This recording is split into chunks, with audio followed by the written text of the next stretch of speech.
Chini watu ya nyumbani.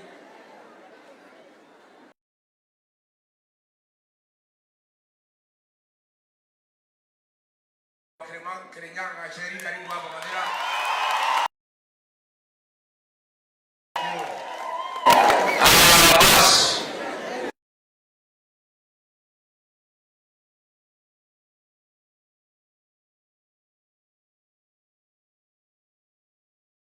Wacha niseme mawili matatu.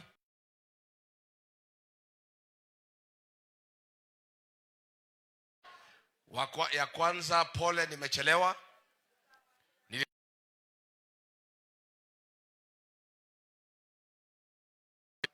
Nikakuwa na mkutano Thika, mikutano ya usiku.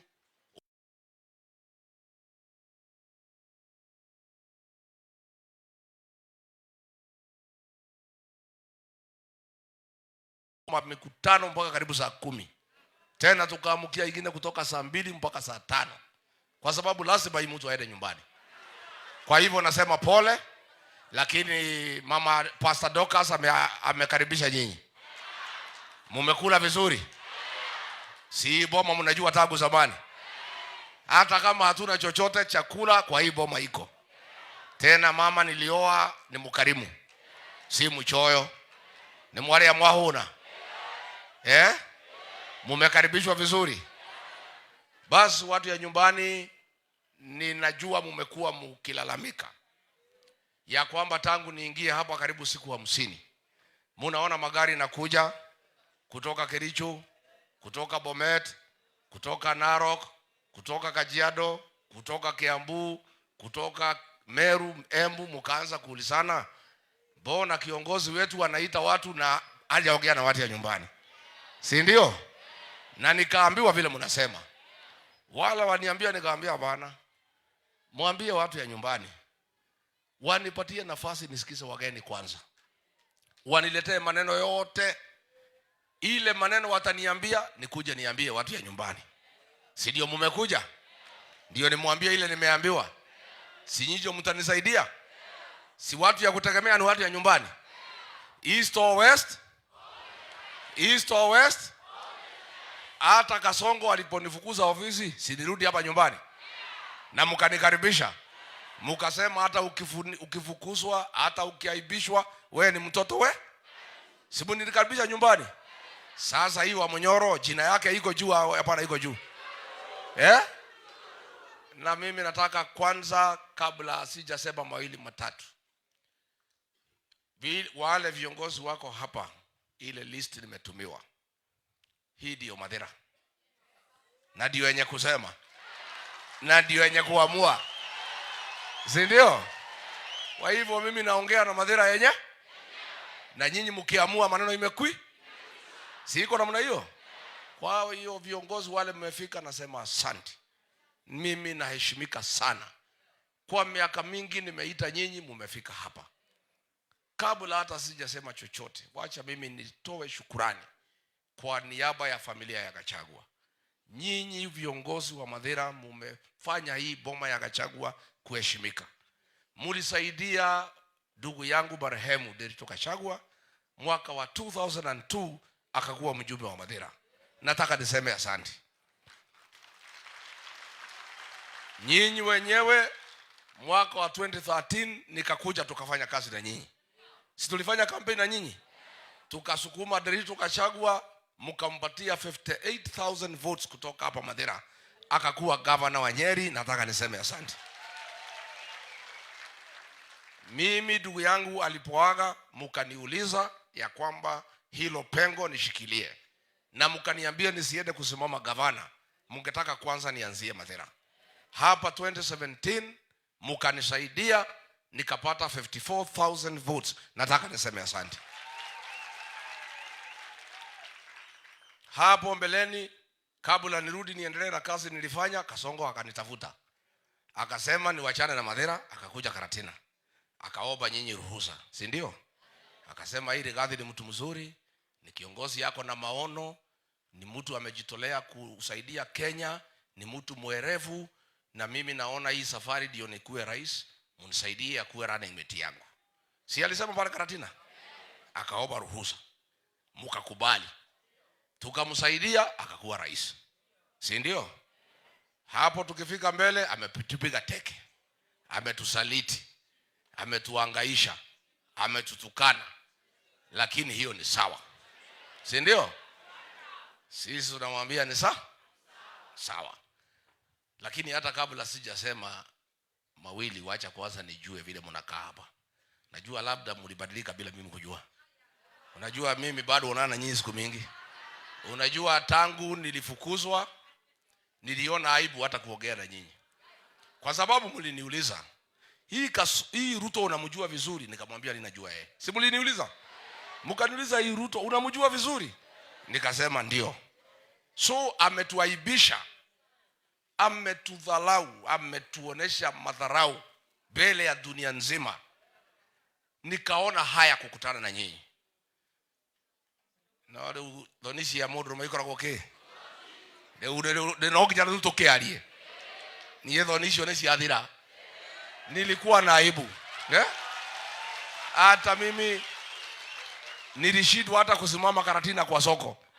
Kwa kuaibika nitaambia kina mama nini? Kwa sababu mliniuliza, huyu Ruto si ndiye aliua watu wetu Rift Valley? Mkaniuliza si ndiye alichoma watoto kanisa ya Kiambaa? Na wewe unamwamini wewe Rigathi? Nikamwambia hii mtu ameokoka na ametubu dhambi zake. Si ndio nilimwambia? Na anaenda kanisa kila Jumapili na Biblia ile Biblia anasoma yote bila kuangalia. Sasa mimi nikamwambia nimekaa na huyu Ruto, mimi naona ameokoka, tumsamehe, tumchague akuwe rais wa Kenya. Sasa mimi nimekuwa nikiona haya kuonana na nyinyi kwa sababu nashindwa nitasema nini.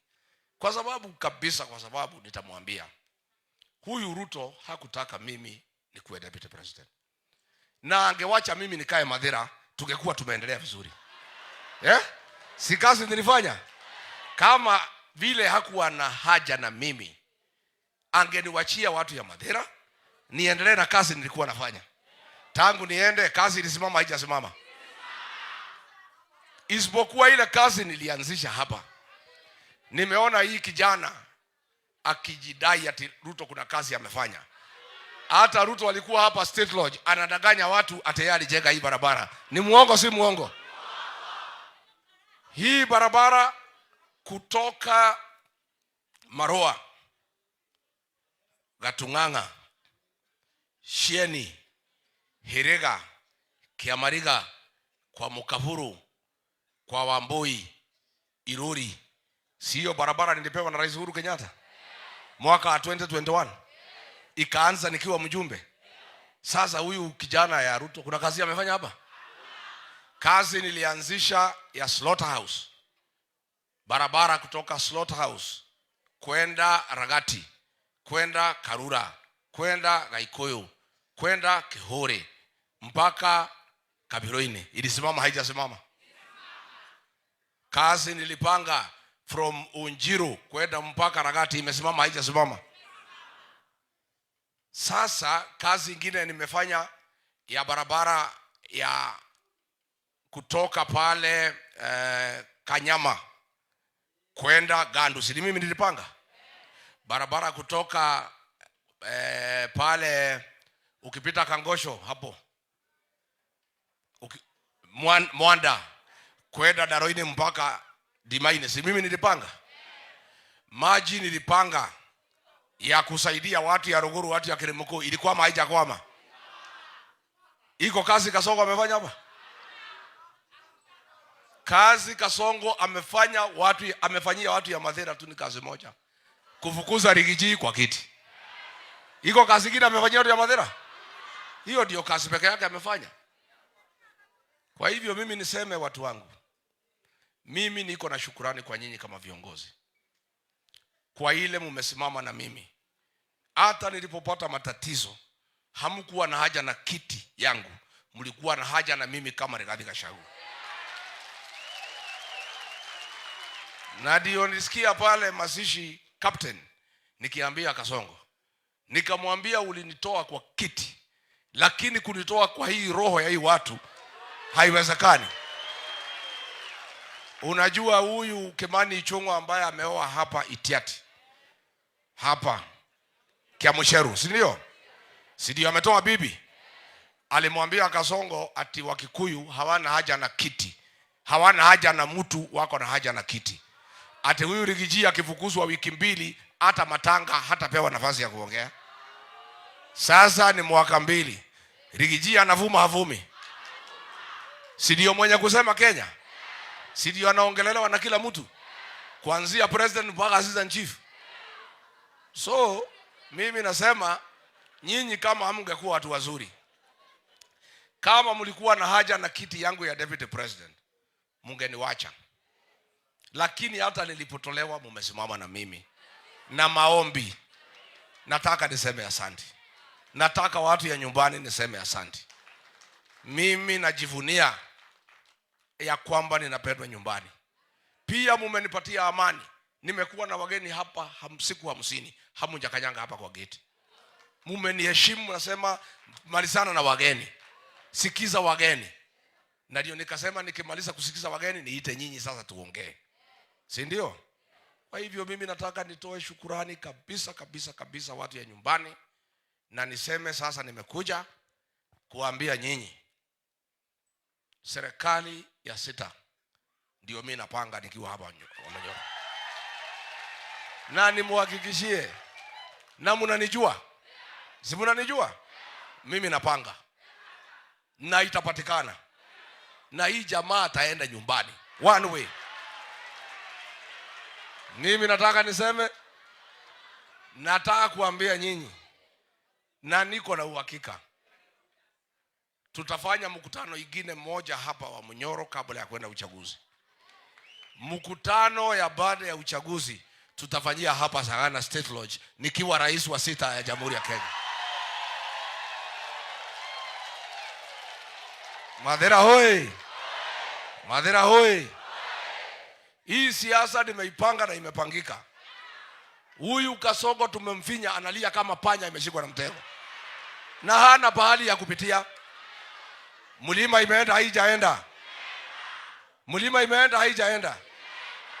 Hiyo lokalao ilikuwa ni kijonjo. Wewe Kasongo goja Madera, goja Madera. Lokalao ni kionjo, goja hapo Madera utaona.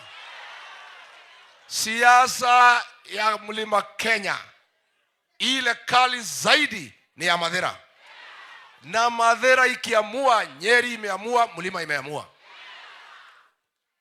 Mimi niseme huyu Kasongo, kwa sababu ni mzuri, niambie nyinyi watu ya nyumbani, alikuwa anataka Rigathi Gachagua akiwa running mate amsaidie kuwa rais, lakini hakutaka Rigathi akuwe deputy president, kwa sababu alitaka mtu mjinga, mtu pumbafu, mtu hana akili, mtu ya yesa, mtu ambaye hawezi uliza swali yeyote, mtu ambaye atamkubalia apore Kenya kama amenyamaza.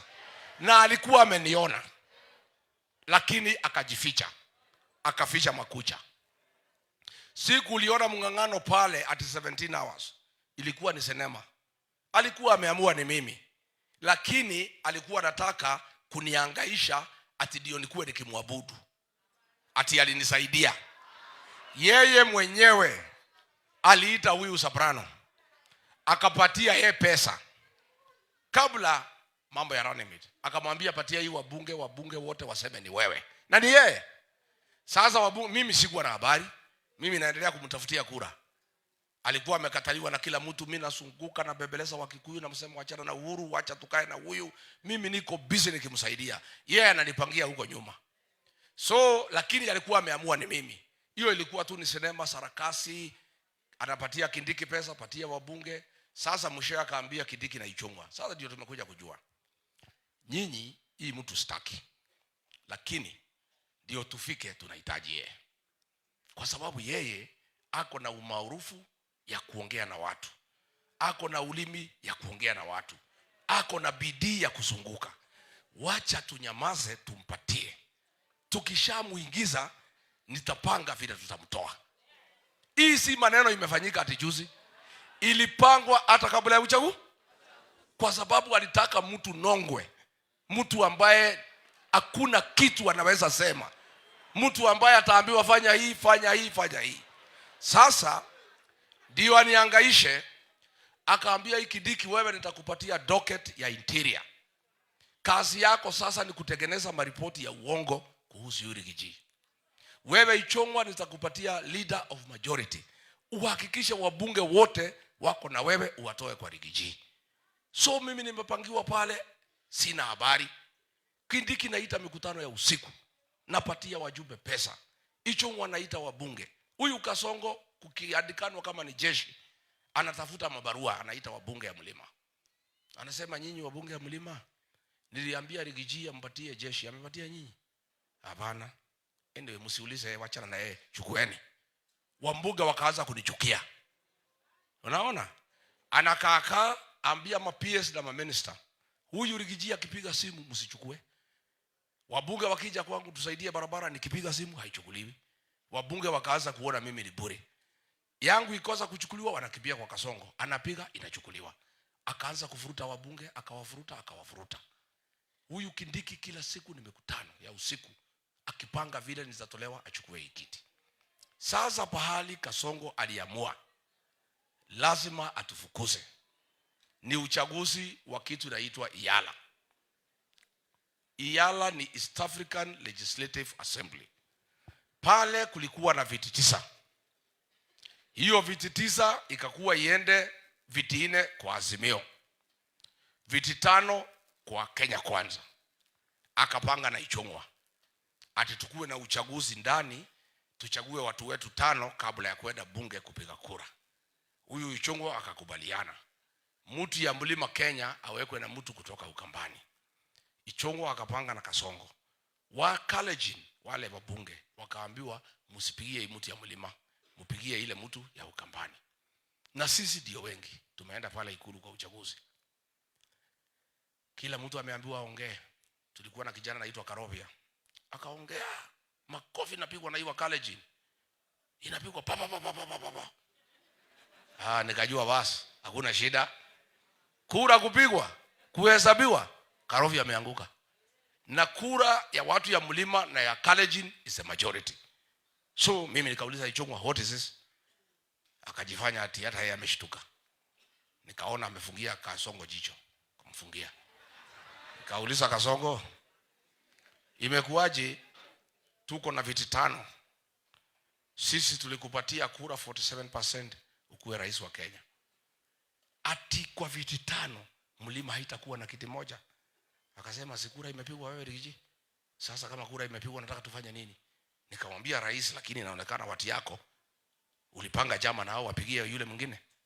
Wewe unani accuse mimi? How? Mimi nilikuwa na kura. Nikamwambia rais, how come mtu ya mlima amepoteza? Na wajumbe ya mlima na wa Kalenjin combined we are the majority. It means for sure uliambia wa Kalenjin wafukuze mtu ya mlima. So tukaletea shida, tukaletea juu sana. Akajaribu kuniongelea, nimwambia kwende, nikamtupia mkono. Si ndio? Mimi nikatoka nikaenda, hii wajumbe ya mlima siku hiyo walikuwa na akili kidogo. Nikawaita. Nikauliza sasa tufanye nini? Tukaongea, tukasema they are the majority. Kwendeni mpindue hiyo kitu kwa floor of the house. Wakasema tusaidie maneno kidogo. Nikapanga nikawasaidia. Wakaenda wakaongea na Waluya, Wajaluo nini. Asubuhi wakapindua hiyo mtu yetu, akapita akachaguliwa IALA. Nikamwambia hata hika nini Kega alikuwa pande ya Azimio na wagu wanataka Nikasema sasa bahali imefika, wacha tukufe na wetu. Hata hika nini Koru, pigia kura kaende huko IALA, kaende huko. Hii watu yangu, wao wabunge siku hiyo walikuwa wazuri sana. They were good people. They were committed to the community. Wakaenda wakapindua hiyo uchaguzi. Ndio Kasongo akajua, hii mtu nikimwachia hii wabunge nitakuwa na shida kumcontrol. Ndio hii wabunge anafuruta moja moja, akawapatia pesa wanifukuze. Kindiki alipanga hii maneno na Ichung'wa na Ruto before the elections. So juzi nimeona akiongea, huyu Rigiji mimi nilikuwa na mshauri nikiwa minister. Ulikuwa unanishauri na ulikuwa unanipangia usiku? Mlikuwa mnapanga na Kasongo? Hii ni kitu mlipanga tangu zamani. Lakini sasa tukiwachana na Kasongo, kwa sababu lazima nimwambie, Tuliketi na for 4 hours. Mwambia rais, nimeona umeamua kusaliti sisi. Nataka nikushauri. Wachana na hiyo maneno. Wacha kabisa. Hii watu wa mlima ndio walikuchagua. Na hao watu hawapendi usaliti. Wewe mwenyewe umefaidika kwa sababu hii watu hawapendi usaliti. Walipoona kama Uhuru Kenyatta amekusaliti, wakaamua kuchagua wewe. Waoneshe hawapendi usaliti. Wewe si mmoja wao. Uhuru ni mtoto wao. Walimuumiza Uhuru Kenyatta wakakusaidia wewe, na si mtoto wao. Ukisaliti mimi na jamii, watakuumiza mara 100. So mimi na kuadvise, achana na hii maneno. Akasema, mimi niko na experience. Wewe huwezi nifundisha siasa. Mimi niko na experience ya 35 years. Hii mimi sijawahi anguka uchaguzi, wewe unajua nini? Wewe umekuja juzi. Nikamwambia Kasongo, wewe uko na experience mingi sana ya Kenya. Lakini ya mlima najua kuliko wewe. Hii mlima, I know it better than you. Wachana na hiyo maneno. Nilipoona haelewi, kwa sababu mimi ni mtu ya literature, nikamwambia nataka kupatia wewe mfano. Nikamwambia, wewe Ruto, naona wewe ni mjenzi, unapenda kujenga manyumba. Iko sheria ya kubomoa nyumba. Ukijenga nyumba, baada ya miaka 5 upate pesa zaidi, uone hiyo nyumba unataka uipanue uerebishe, unaweza fanya. Roof unaweza badilisha uweke mpya. Ceiling unaweza toa TNG uweke gypsum. Madirisha unaweza toa uweke aluminium. Floor kama ni ya pake unaweza toa uweke tiles. Milango ilikuwa ya chuma unaweza toa uweke ya bao. Lakini foundation ya nyumba hapana guza. Unless umemalizana na hiyo nyumba unataka kuibomoa. Nikamwambia serikali yako, foundation ni mlima Kenya. Hapana guza hii mlima. Don't touch the foundation of your government.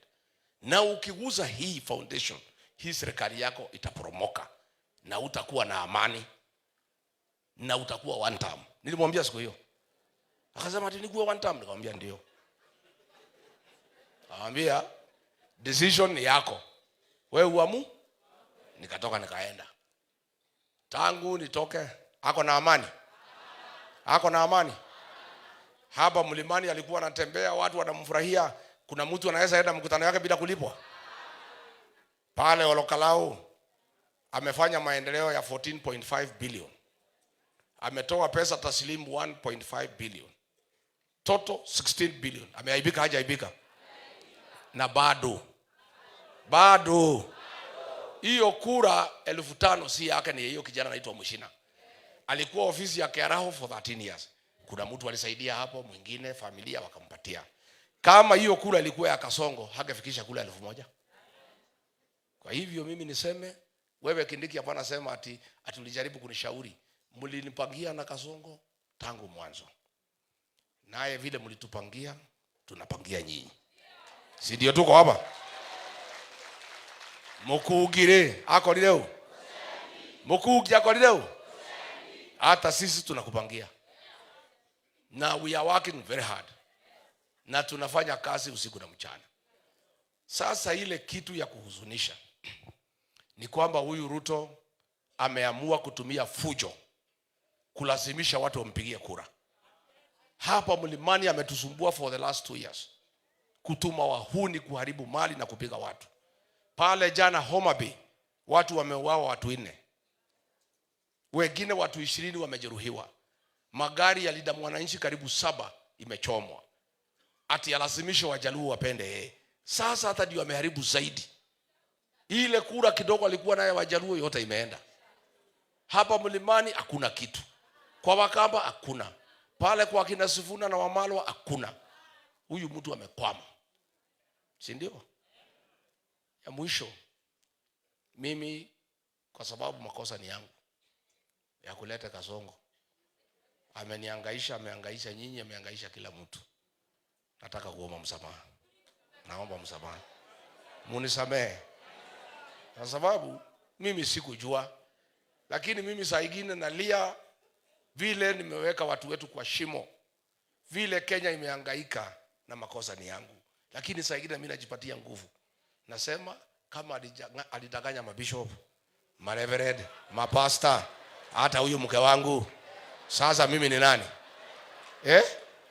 Mimi ni nani? Huyu Pastor Dorcas alikuwa anamuombea mpaka wanaongea in tongues. Huyu Kasongo si alikuja hapa mara ngapi? Mara 2. Si alikuwa hapa akilia tumsaidie. Juzi anasema ati alijileta kwa mlima. Si ujilete sasa. Si ujilete. Ya pili, msamaha ya pili nataka niombe. Ni kijana anaitwa Wamumbi.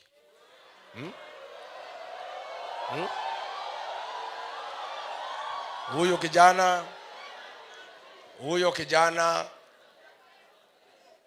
alikuwa MCA pale Konyo. Si ndio? Wacha nieleze tu. Alikuwa MCA Konyo. So nilipopata nafasi ya running mate, nikaketi chini nikajiuliza, watu ya Ruguru wametoa wajumbe mara 2. Wametoa gavana. Magutu wametoa. Kirimukoyo wametoa. Hii Konyo tangu zamani bado toa mbunge. Mpaka watu ya Konyo walikuwa wanapigiwa, wanasomewa na watu wengine wa Mathira wakienda Karatina. Hati kazi yao ni kutoa watchman. Na nini ingine?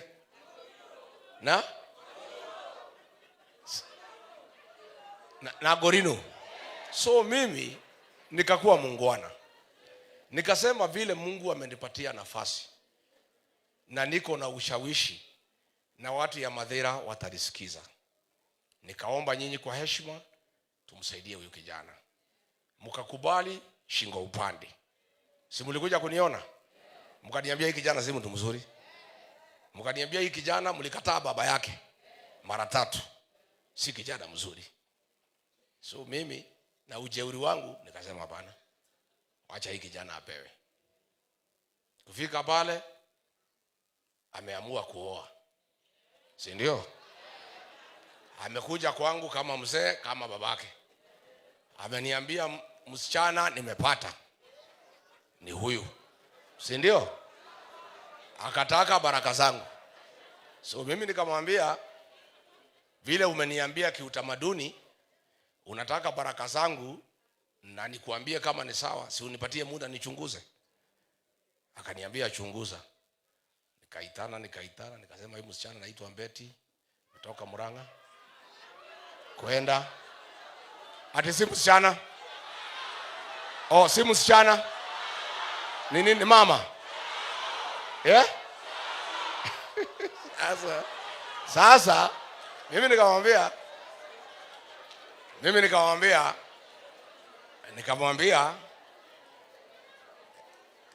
Harambee. Nikamwambia kwa sababu umekuja kwangu, siwacha nichunguze kidogo tabia yake. Alafu nikuambie, then uamu.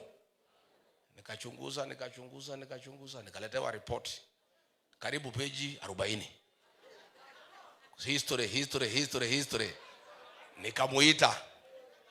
Nikamwambia historia iko hapa, lakini uamuzi ni wa kwa sababu wewe ndio unaoa sio mimi. Lakini mimi kama baba nimefanya vile uliniuliza. Hii report soma. Kasoma, mimi naona natoa jasho. Akaniuliza nifanye nini? Nikamwambia utaamua. Mimi ni mzazi, sina shida. Ile umependa, mimi nimependa. Akaenda. Sasa makosa alifanya, alienda akaambia hii msichana. Ile report nimempatia. Sasa msichana akanichukia kutoka siku hiyo. Lakini nikasema ni sawa. Akasema basi. Ate shosho.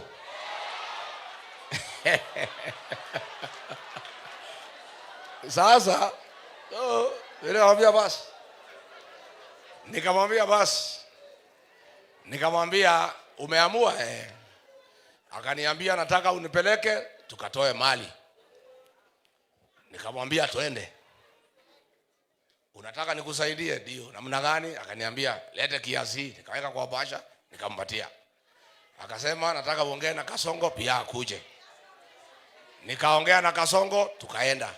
Ngoja kidogo. Tukaenda pale, tukafanya rurashio, nikaongea kama baba yake. Tukaoa huyu mama.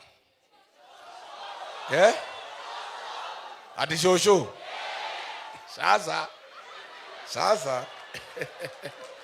Sasa tukaenda pale,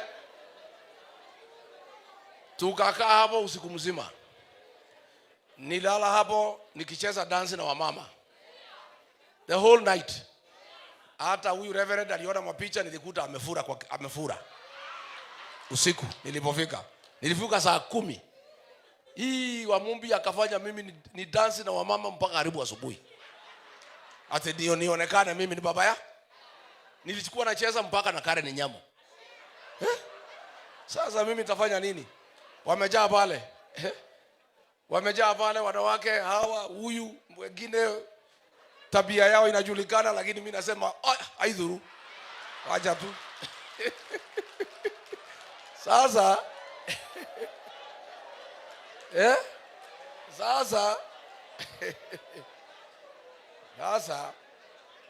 Sasa ile maneno iko.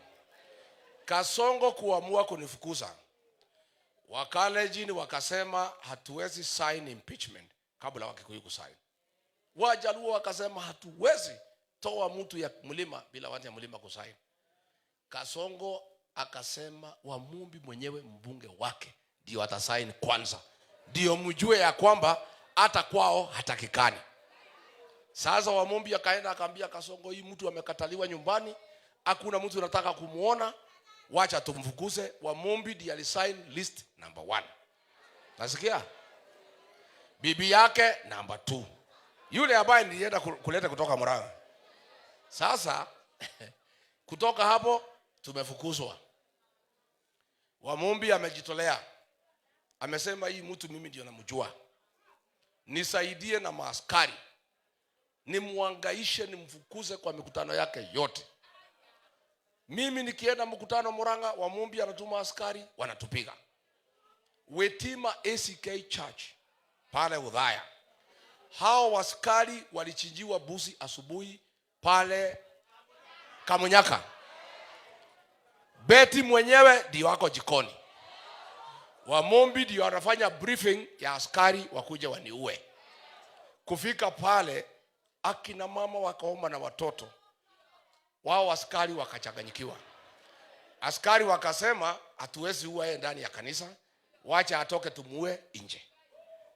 Wakatoka. Wamumbi akapiga simu akasema mrudi kanisani muue ndani ya kanisa. Hao askari kusileki kidogo, tukajificha tukatoroka. Pale Murang'a pahali naitwa Goda, bibi yake akaenda hapo na askari akaumiza akina Medho. Siku naenda Narok, Wamumbi na bibi yake wako hapo, wakaniangaisha mpaka dakika ya mwisho. Hapa Olokalau, Wamumbi ameenda hapo na askari, ameua watu 2 people wamekufa. Hao watoto wamebaki, mimi ndio nawasomesha. Akina mama wameshikwa na nguvu na askari na Wamumbi. Huyu Wamumbi ako na damu ya Wakikuyu, ameua watu wetu. Na mimi niseme juu ya hayo, wacha nimwambie nyinyi, ujue huyu Wamumbi ametuletea shida. Juu ya hayo, ameenda ametafuta bibi ya governor anaitwa Mama Kirigo na watoto wake. Wamumbi amewaketisha chini. Amesema mimi nataka nipeleke nyinyi kwa Kasongo, amusaidie mkuwe matajiri, muharibie huyu Rigiji jina kwa sababu sifa yake imeenda sana. Unasikia? Sasa Mama Kirigo na watoto wake 3 wakapelekwa na Wamumbi mpaka kwa Kasongo. Wakaambiwa sasa muwekelee hii mtu maneno. Nyinyi hakuna mtu anajua vile nimechunga familia ya Gachagua. Ndio familia haina vita tangu wakufe. Mumesikia vita kwa hii familia? Gachagua aligawa mali yake vizuri. Akagawia bibi yake Margaret 10%. No 5%. Huyu Karungaru 5%. Watoto wake 4. Susan 10%. Mercy 10%. Gachagua 10%. Jason 10%. Mamangu late mother Kerigo 5%. Mimi 5%. Reriani ambaye ameaga dunia 4%. Deretu Wachira 4%. Sister zake kila mtu 1%. Gachagua akaandika will akasema, my brother, mshikane na wakili anaitwa Regeru na mtu anaitwa Mathenge. Hii familia yangu kwa sababu iko mambo mingi. Na mimi niko na watoto huko nje na mabibi wengi na italete balaa. Na mimi sitaki vita. Muuze hii mali yo. Kila mtu apewe pesa lakini mama Kerigo apewe nyumba moja Lang'ata. Margaret apewe nyumba moja Karen. Mimi nikaambia governor hata hii ya Nyeri mpatie. Alikuwa amekataa nataka iuzwe. Nikamwambia hapana mpatie tu. Kwa sababu nilikaa na yeye hapo mpatie. Karungaru akapewa nyumba ya Nyeri. Mama Kerigo akapewa Lang'ata. Karungaru akapewa Karen. Msichana naitwa Eva akapewa pesa 5% na mtoto yake. Mama mwingine naitwa Wanjiru akapewa pesa na mtoto yake. Gachagua was a fair man. Si ndio? Si was a fair man. Si aliangalia kila mtu. Hao watu hii mali yote tukajaribu kuuza. Ikakosa mtu ya kununua. Saa ile nimekuwa deputy president, wakakuja kwangu. Wakasema tumia hii kiti utafutie watu ya kununua.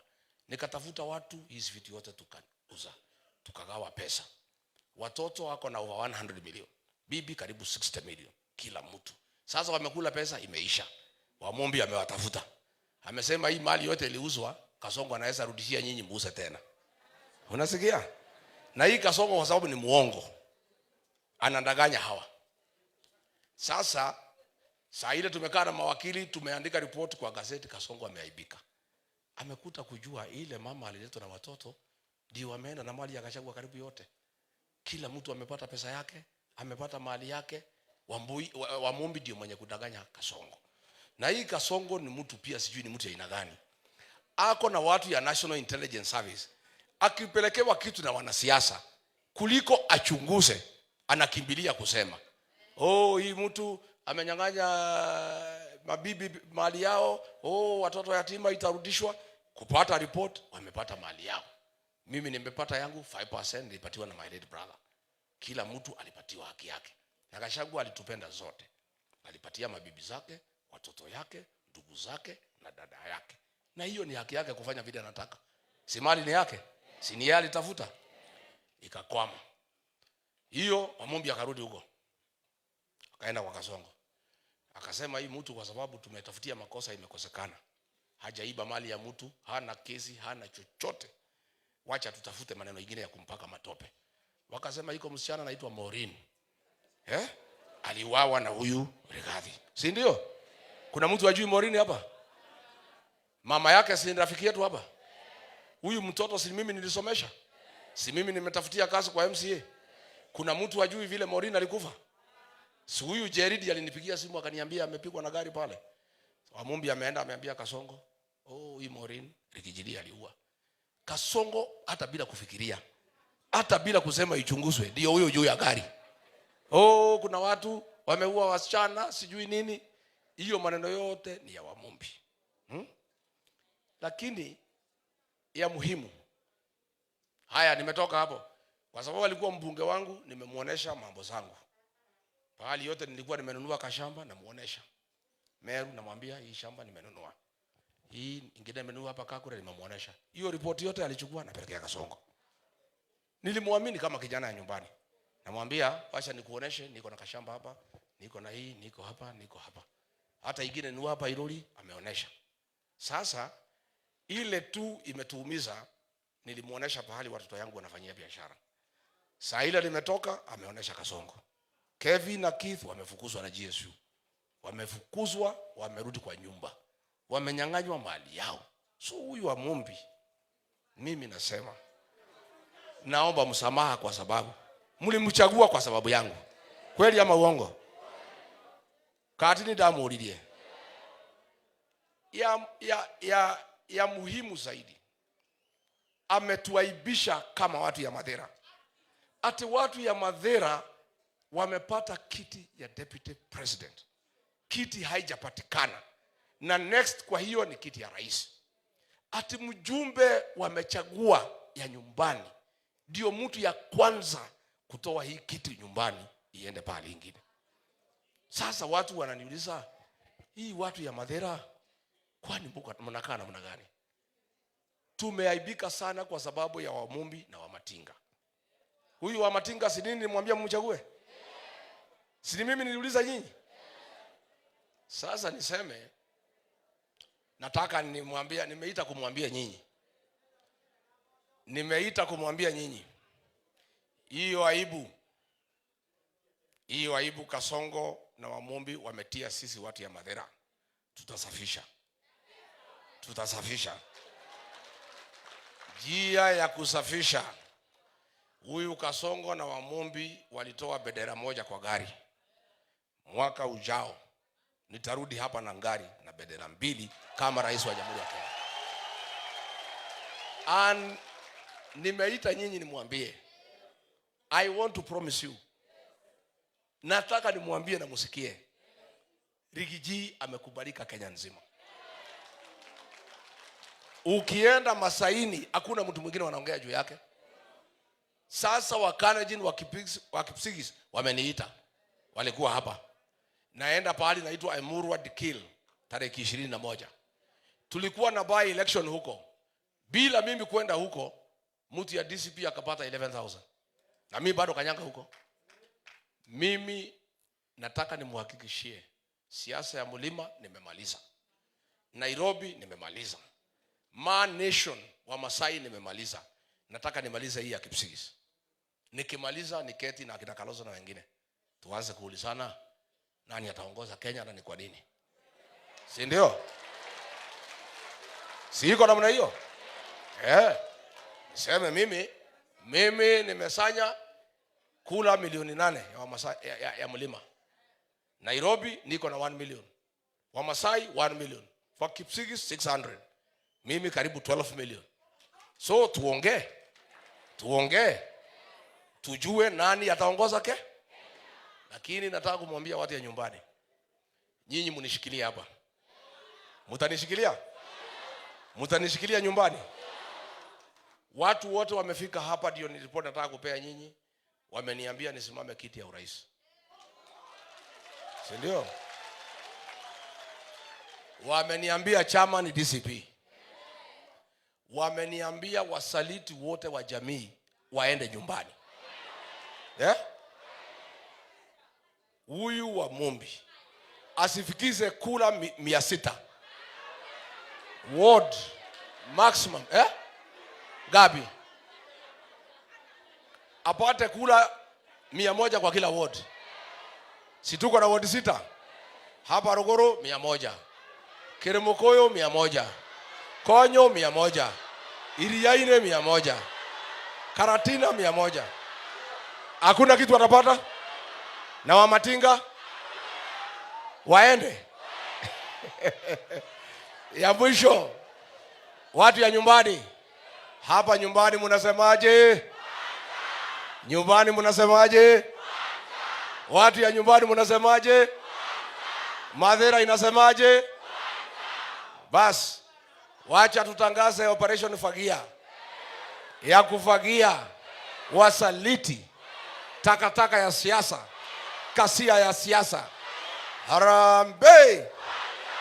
Wasaliti wote, Wilubaro, UDA, Tokonia, Kudagotome, Gati, Komerera, Wamobi, Wamatiga, Mokami, Saburano, Kasongo. Wangapi wanasema tufagie Kasongo, tufagie Kasongo, tufagie Kasongo? Mumeamua? Naomba watu ya Mathera, aibu wa Mumbi ametuletea kama constituency inaheshimika Kenya. Aende nyumbani asubuhi na mapema na asifikishe kula 600. Tumekubaliana? Huyu senata wa Matinga nilimsaidia hapa kupitia kwenu. Ametuaibisha kama watu ya Mathera. Amefanya tuchekelewe, tuonekane kama sisi ni nongwe, ni watu hatuna akili. Aende asiende? Huyu Kasongo state lodge iko hapa Mathera. Tumemchagua, tumemsaidia, alikuwa amefinywa na Uhuru, anatoa makamasi. Nikamsaidia tukiwa na nyinyi. Ametudharau, ametutumia vita, ameharibu mali yetu. Lazima aende nyumbani.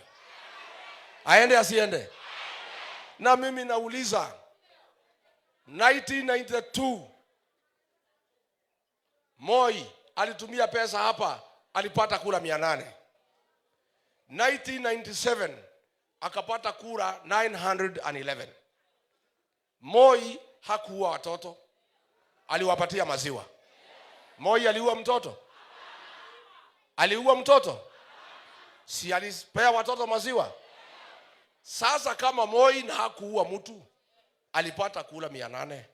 Huyu aliua watu wetu Kiambaa, ameua Gen Z, ametuletea aibu Madhera. Mtapatia yeye kura ngapi? Hakuna. Mimi nataka niseme, isipokuwa Dimaine polling station akuwe na agent wa Mumbi mwenyewe. Si anapigia Dimaine polling station? Polling station ingine yote, hata Kasongo asikuwe na agent. Si ndio? Kwanza hapa kwangu Sagana Primary School, nikija nikute agent ya Kasongo, tutakosana na nyinyi. Wapi watu ya Sagana Primary School? Wapi watu ya Sagana? Watu ya Sagana. Tusipate hapa akuwe na agent. Na hapa Irori na Karatina, kwanza kwa soko sitaki kusikia agent wa Kasongo. Anyimwe akose agent, si ndio? Ya mwisho wa Mumbi, baada ya kumwaga damu ya watu wa Lokalau, ile vita imekuwa Karatina ya kuharibu mali ya watu. Si ni Mumbi anapanga? Siku yote kuko maandamano, anatuma wakora, wanaharibu mali ya watu. And he must be punished on the ballot. Sitaki yaulizwe huko nje. Wacha yeye na bibi yake wakae watafute mali. Lakini siku ya ballot, hawa watu tutadili na hao kwa ballot. Si ndio? Si tumekubaliana? Si tumekubaliana? Nitoiguza nyero wa Madhera. Hii wa mobini ya mwewe wega inywe. Hii ni ya mwewe wega. Niye kairede mwewe. Neude mori atiriri.